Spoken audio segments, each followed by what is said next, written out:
Hi hello guys எல்லாருக்கும் வணக்கம். இன்னைக்கு நம்ம லாஸ்ட் ஆஃப் அஸ் சீசன் 2 ஓட எபிசோடு 6 தான் பார்க்க போறோம். இந்த எபிசோடு போன எபிசோடு மாதிரி ரொம்ப போரிங்கா இல்லாம ரொம்பவே அற்புதமா தான் கொண்டு போய் முடிச்சிருக்காங்க. ஸோ வழக்கம் போல நம்ம வளவளன்னு பேசாம இந்த எபிசோடுக்குள்ள போயிடலாம். அதுக்கு முன்னாடி இந்த வீடியோக்கு லைக் பண்ணாதவங்க லைக் பண்ணிக்கோங்க, உங்க ஃப்ரெண்ட்ஸ்க்கு ஷேர் பண்ணிக்கோங்க, மறக்காம நம்ம சேனலுக்கு சப்ஸ்கிரைப் பண்ணலைன்னா கண்டிப்பா சப்ஸ்கிரைப் பண்ணியுமே வச்சுக்கோங்க. And welcome to film button.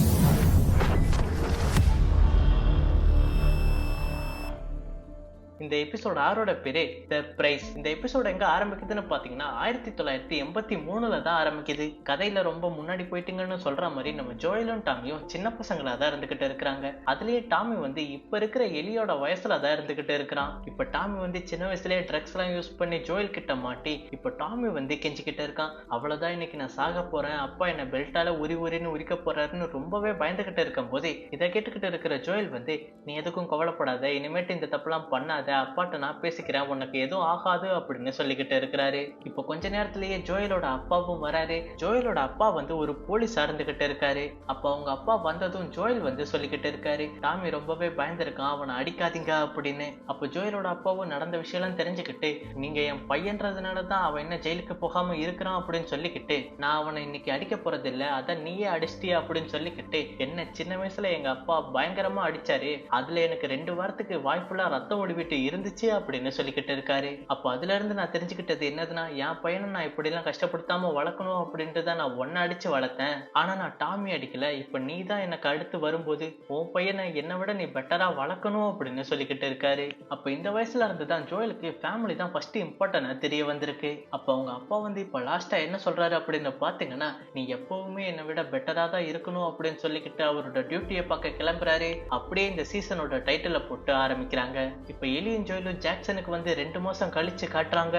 அப்ப சத் வந்து சரக்கு பாட்டில் எல்லாம் அடிக்க வச்சுக்கிட்டு இருக்கும் போது அந்த இடத்துக்கு நம்ம ஜோயல் வராரு. அப்ப அவரை பார்த்தது என்ன விஷயமா வந்திருக்கா அப்படின்னு கேட்டதுக்கு, ஜோயல் வந்து கிட்ஸ் எல்லாம் விளையாடுற ஒரு பசில் கேமை கொண்டு வந்திருக்காரு. அப்ப அதை வாங்கிக்கிட்டு இப்போ உனக்கு என்ன வேணும் அப்படின்னு கேட்டதுக்கு, எனக்கு ஒரு கேக் வேணும் அப்படின்னு சொல்லிக்கிட்டு இருக்காரு. அப்ப சரி ஓகே, நான் உனக்கு கேக் ரெடி பண்றேன், ஆனா ஃப்ரைடே ஆகும் அப்படின்னு சொன்ன உடனே, அவ்வளவு நாள்ல என்னால வெயிட் பண்ண முடியாது, எனக்கு நாளைக்கே வேணும் அப்படின்னு கேக்குறாரு. அதுக்கு சத் வந்து சரி ஓகே, வெண்ணிலாவா சாக்லேட்டா அப்படின்னு கேட்டதுக்கு, சாக்லேட்னா கொஞ்சம் டைம் ஆகும் அப்படின்னு சொல்றாரு. அப்போ ஓகே, எனக்கு வெண்ணிலாவாது கொடு அப்படின்னு சொன்ன உடனே அதுக்கு சரின்றாரு. அப்ப எனக்கு இன்னொன்னு வேணும் அப்படின்னு சொல்றாரு. அது என்னது அப்படின்னு கேட்டதுக்கு, ஒரு பெரிய போனை தான் கேக்குறாரு. அப்ப இப்ப இந்த போனை வச்சு ஜோயல் என்னதான் பண்ண போறாருன்னு பாத்தீங்கன்னா, எலியோட பர்த்டேக்கு அவளுக்கு ஒரு கிட்டாரை பிரசன்ட் பண்றதுக்காண்டி அந்த கிட்டார்ல சில கஸ்டமைசேஷன் பண்றதுக்காண்டி தான் இந்த போனை எடுத்துட்டு போறாரு. அப்ப அந்த கிட்டார்ல எலிக்கு பிடிச்ச மாத்தோட லோகோவுமே போட்டுக்கிட்டு இருக்காரு. அப்ப அப்படி ஜோயல் வந்து அந்த கிட்டாரை பார்த்து ரெடி பண்ணிக்கிட்டு இருக்கும்போது டாமி வந்து கதவை திறந்து ஜோயல்னு கத்திக்கிட்டு வராரு.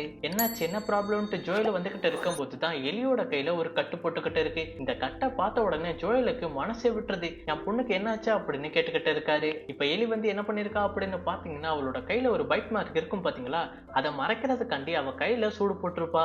இதை டாமி பார்த்த உடனே தான் எலியோட கையை கட்டு போட்டுக்கிட்டு இந்த இடத்துக்கு கூட்டிட்டு வந்திருக்காரு. அப்ப ஜோயல் வந்து எதுக்காக இப்படி எல்லாம் பண்ணா அப்படின்னு கேட்டதுக்கு, எனக்கு ஷார்ட் ஸ்லீவ் போடணும்னு ரொம்ப ஆசையா இருக்குது, இப்படி புல்லாண்டிலே என்னால இருக்க முடியாது அப்படின்னு சொன்ன உடனே இதை கேட்கிற ஜோயலுமே புரிஞ்சுக்கிறாரு. அப்ப சரி ஓகேமா, உனக்கு எதுவும் ஆகல அப்படின்னு சொல்லிக்கிட்டு கட்டி பிடிச்சுக்கிட்டு இருக்கும்போது இந்த இடத்துல இப்ப கட் பண்ணா அடுத்த நாள் காலையில இப்ப எலி வந்து வேக்கப் ஆகி இப்ப கீழே வந்துகிட்டு இருக்கா.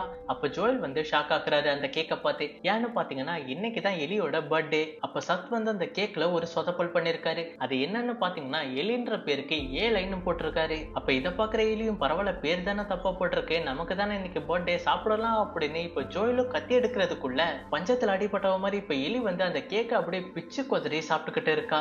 ஆக்சுவலா எலி வந்து இதுவரை பர்த்டே சர்ப்ரைஸ் எதுவுமே பண்ணதில்ல, அவளுக்கு இதுதான் வாட்டி கேக் கட்டிங்க. சோ அவ இப்படி பிச்சு சாப்பிடாம என்னதான் பண்ணுவா. அப்ப அப்படியே ஜோயல் வந்து, கேக் ரொம்ப நல்லா இருக்கா, நீ சாப்பிட்டுக்கிட்டே இரு, உனக்கு இன்னொரு சர்ப்ரைஸ் இருக்கா அப்படின்னு அந்த கிட்டாரை எடுத்துட்டு வராரு. அப்ப அந்த கிட்டார்ல பண்ண மாடிஃபிகேஷனை பார்த்து இப்ப எலியும் ரொம்ப சந்தோஷப்பட்டுக்கிட்டு இருக்கா. அப்ப கை ஃபுல்லா கேக்கா இருக்குது, நீ இப்போ ஒரு வாசிச்சு பாட்டு பாடு அப்படின்னு சொன்ன உடனே சரி ஓகே, நம்ம பொண்ணு நம்ம கிட்ட வாயை திறந்து கேட்டாலே அப்படின்னு இப்போ ஜோயல் வந்து பாட ஆரம்பிக்கிறாரு. அப்ப அப்படியே இப்போ ஜோயல் வாசிக்கிறத எலி மெய் மறந்து கேட்டுக்கிட்டே இருக்கும் போது இந்த இடத்துல அப்படியே கட் பண்ணா இப்ப அடுத்த ஒரு வருஷம் கழிச்சு காமிக்கிறாங்க. அப்ப இந்த வருஷம் பர்த்டேக்கு ஜோயல் என்ன சர்ப்ரைஸ் பண்ண போறாருன்னு நீங்க கேட்டீங்கன்னா, ஏன் மல்லாண்டவங்களுக்கு தெரிஞ்சிருக்கும் அடுத்து என்ன நடக்க போகுதுன்னு, தெரியாதவங்களுக்கு இப்ப பார்த்து தெரிஞ்சுக்கோங்க. அப்ப அவங்க 2 பேரும் ஒரு ஃபாரஸ்டுக்குள்ள ரொம்ப நேரம் நடந்து போய்கிட்டே இருக்கும் போது எலி வந்து கேட்டுக்கிட்டே இருக்கா, நம்ம எங்க தான் போறோம், எனக்கு ரொம்ப கால் வலிக்குது சொல்லுங்களேன் அப்படின்னு. இதை கேட்கிற ஜோயலும் தளராம, அண்ணன் மாதிரி நங்கன்னு நடந்து வாமா அப்படின்னு காமெடியா பேசிக்கிட்டு வராரு. அப்ப பேசி வந்துகிட்டு இருக்கும்போது தான் ஜோயல் வந்து நீ ஜெஸ்ஸியை லவ் பண்றியா அப்படின்றதையுமே கேட்கிறாரு. இதுக்கு எலியும் பார்த்தா உங்களுக்கு எப்படி தெரியுது, நாங்க லவ் எல்லாம் பண்ணல, எனக்கு அவ மேல ஒரு சின்ன இன்ட்ரெஸ்ட் இருக்கு அப்படின்னு பேசிக்கிட்டு வரா. அப்ப அப்படி அவங்க ரெண்டு பேரும் பேசிக்கிட்டே இப்போ எந்த இடத்துக்கு வந்திருக்காங்க அப்படின்னு பாத்தீங்கன்னா மியூசியத்துக்கு. அந்த மியூசியத்துக்கு வெளியே ஒரு பெரிய டைனோசர் இருக்கிறத பார்த்துக்கிட்டு எலி வந்து ரொம்பவே எக்ஸைட் ஆகி பார்த்துக்கிட்டு இருக்கா. நம்ம ஆல்ரெடி சொல்லியிருக்கோம் எலிக்கு டைனோசரும் ஸ்பேஸும் ரொம்பவே பிடிக்கும் அப்படின்றத. அப்ப வெளியே இருக்கிற அந்த பெரிய டீரெக்ஸோட சிலையை பார்த்த உடனே ரொம்ப எக்ஸைட் ஆகி இப்ப எலி வந்து அந்த டைனோசர் மேல ஏறிக்கிட்டு இருக்கா. அப்ப அந்த டீரெக்ஸ் மேல ஏறி நின்னுகிட்டே இருக்கும்போது தூரத்துல மியூசியம் இருக்கிறதுமே தெரியுது. அப்போ ஸ்பாயில் ஆயிடுச்சு அப்படின்னு சொல்லிக்கிட்டு இப்ப அந்த மியூசியத்துக்குள்ளேயுமே ஜோயல் கூட்டிட்டு வராரு. இப்ப அந்த மியூசியத்துக்குள்ள அவங்க ரெண்டு பேரும் நடந்து வந்துகிட்டு இருக்கும்போது அதோட என்ட்ரன்ஸ்லயே சோலார் சிஸ்டத்தோட ஒரு சின்ன மினியேச்சர் இருந்துகிட்டு இருக்கு. அதை பார்த்த உடனே அது பக்கத்துல போய் அதையும் ரொம்ப எக்ஸைட்டா பார்த்துக்கிட்டு இருக்கா. அப்ப அவ பக்கத்துல இருக்கிற ஒரு சின்ன ஸ்டேரிங்க சுத்திக்கிட்டு இருக்கும்போது அந்த சோலார் சிஸ்டமுமே இப்ப சுத்திக்கிட்டு இருக்கு. அப்ப அப்படி அவ கையில இருக்கிறத சுத்திக்கிட்டே இருக்கும்போது ஸ்பேஸுக்கு போயிட்டு வந்தா எப்படி இருக்குமோ அப்படின்னு அவ பேசிக்கிட்டு இருக்கா.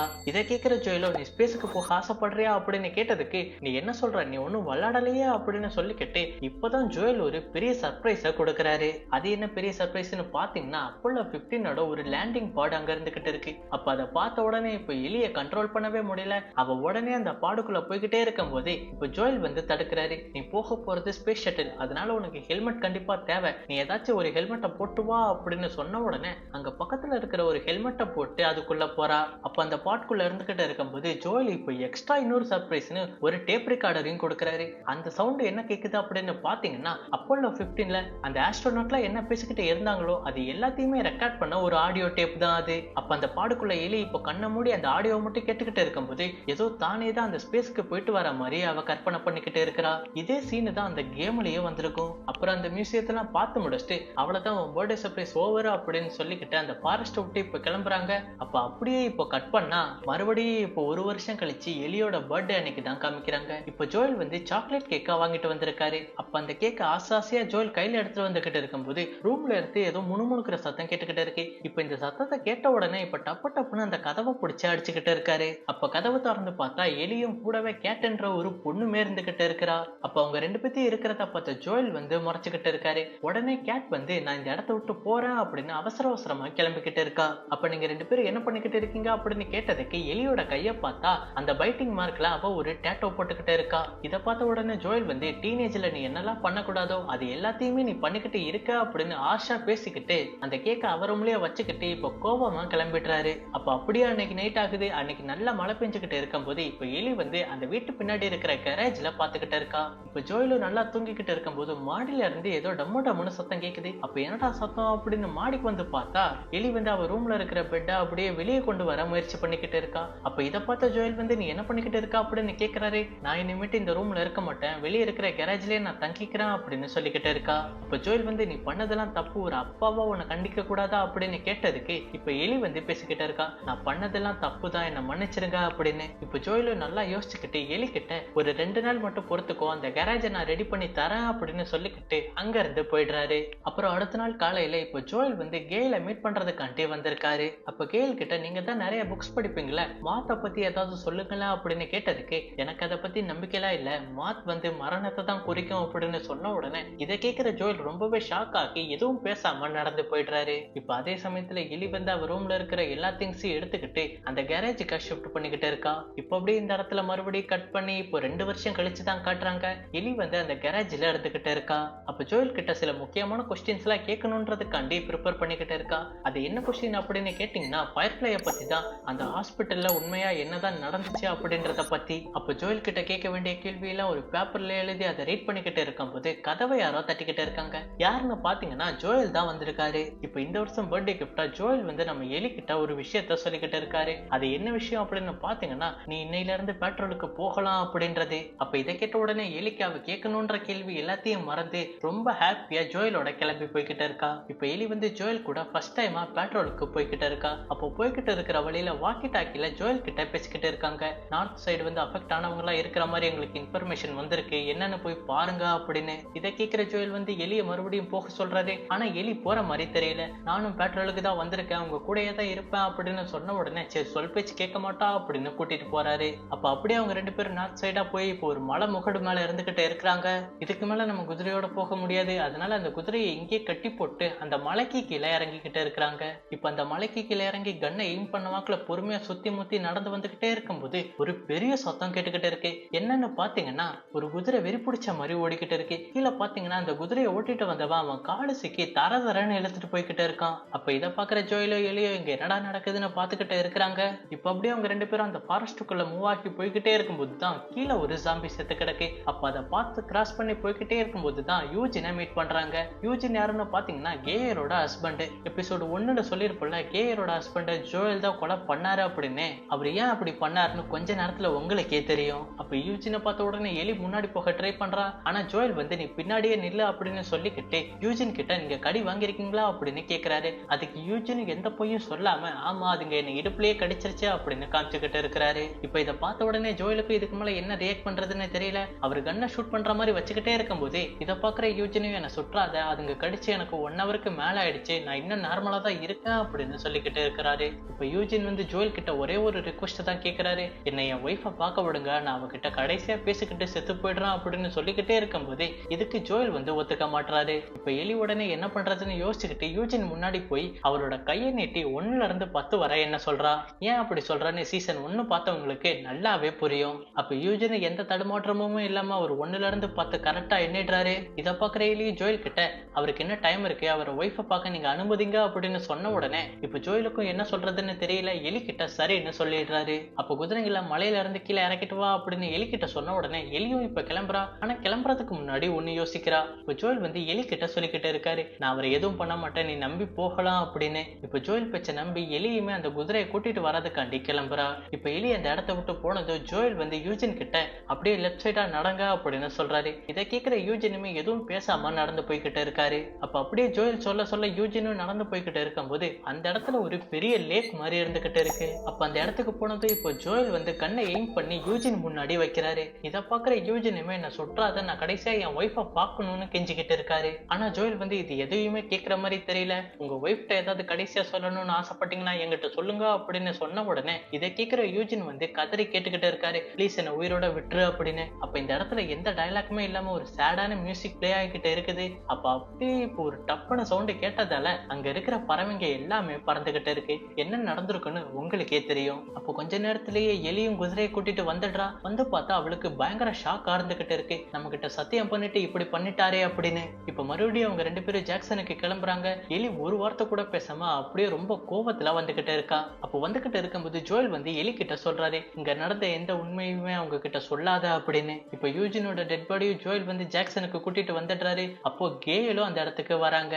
அப்போ அவங்க ஹஸ்பண்டோட டெட் பாடியை பார்த்த உடனே அவங்களுக்கு மனசு கேட்காம பயங்கரமா கதறி அழுதுகிட்டு இருக்காங்க. அப்போ ஜோயல் வந்து கேயல் கிட்ட ஏன்டா பச்சா போய் பேசுறா அப்படின்ற மாதிரி பொய்யா பேசிக்கிட்டு இருக்காரு. அவர் அஃபெக்ட் ஆயிருந்தாலும் ரொம்பவே தைரியமா இருந்துகிட்டு இருந்தாரு. உங்களை கடைசியா பார்க்கணும்னு அவர் ஆசைப்பட்டாரு அப்படின்னு சொல்லிக்கிட்டு அவருக்கு அவரே தலையில ஷூட் பண்ணி இறந்துட்டதா சொல்லிக்கிட்டு இருக்காரு. இதை கேட்கிற கேல ரொம்ப மனசு விட்டு எழுதி இப்போ ஜோயலை கட்டி பிடிச்சுக்கிட்டு இருக்காங்க. இப்ப பின்னாடி நிக்கிற எலி வந்து பயங்கர கோவப்பட்டு கேல் கிட்ட உண்மையை எல்லாத்தையுமே சொல்லிக்கிட்டு இருக்கிறாங்க. அவர் சொல்றது எதுவுமே உண்மை கிடையாது, உங்க ஹஸ்பண்ட் அவர் தான் சுட்டு கொன்னாரு, உங்களை பார்க்கணும்னு அவர் ரொம்பவே ரெக்வஸ்ட் பண்ணி கேட்டாரு, இருந்தாலும் அவரை சுட்டு கொன்னுட்டாரா அப்படின்னு சொல்லிக்கிட்டு இருக்கிறா. அப்ப இதை கேட்டுக்கிட்டு இருக்கிற கேல ரொம்பவே கோவப்பட்டு இப்ப ஜோயலை பலார்னு அடிச்சுக்கிட்டு என் மூஞ்சிலே முழிக்காதா அப்படின்னு போயிடுறாங்க. இப்ப எலியும் என் மூஞ்சில இதுக்கப்புறம் முழிக்காதா அப்படின்னு அவளும் கோவப்பட்டு போயிடுறா. அப்ப அப்படியே இப்போ இந்த இடத்துல கட் பண்ணா இப்போ 9 மாசம் கழிச்சு அந்த நியூ இயர் பார்ட்டியை தான் காமிச்சுக்கிட்டு இருக்கிறாங்க. அப்ப எலியும் டீனாவும் அந்த பார்ட்டியில டான்ஸ் ஆடிக்கிட்டு இருக்கிறதை இப்போ ஜோயல் பாக்குற மாதிரி நமக்கு காமிச்சுக்கிட்டு இருக்கிறாங்க. அப்பதான் சத்துக்கும் எலிக்கும் சண்டை நடந்திருக்கும். அந்த சண்டையில தான் நம்ம ஜோயல் குறுக்க புந்து சத்த அடிச்சிருப்பாரு. அப்ப சத்த அடிச்சதுனால எனக்காண்டி ஏன் வரீங்க அப்படின்னு எலி கோவப்பட்டு கேட்டதால ஜோயலும் எதுவும் பேசாம அந்த பார்ட்டி ஹாலை விட்டு வெளியே வந்திருப்பாரு. அப்ப அவரோட வீட்டுக்கு வெளியே காஃபி குடிச்சுக்கிட்டே கிட்டார் வாசிச்சுக்கிட்டு இருக்கிறாரு. இது தூரத்துல எலியுமே பாத்துக்கிட்டு இருக்கிறா. அப்ப பாத்துட்டு அப்படியே போற மாதிரி தான் நமக்கு இதுவரை காமிச்சிருப்பாங்க.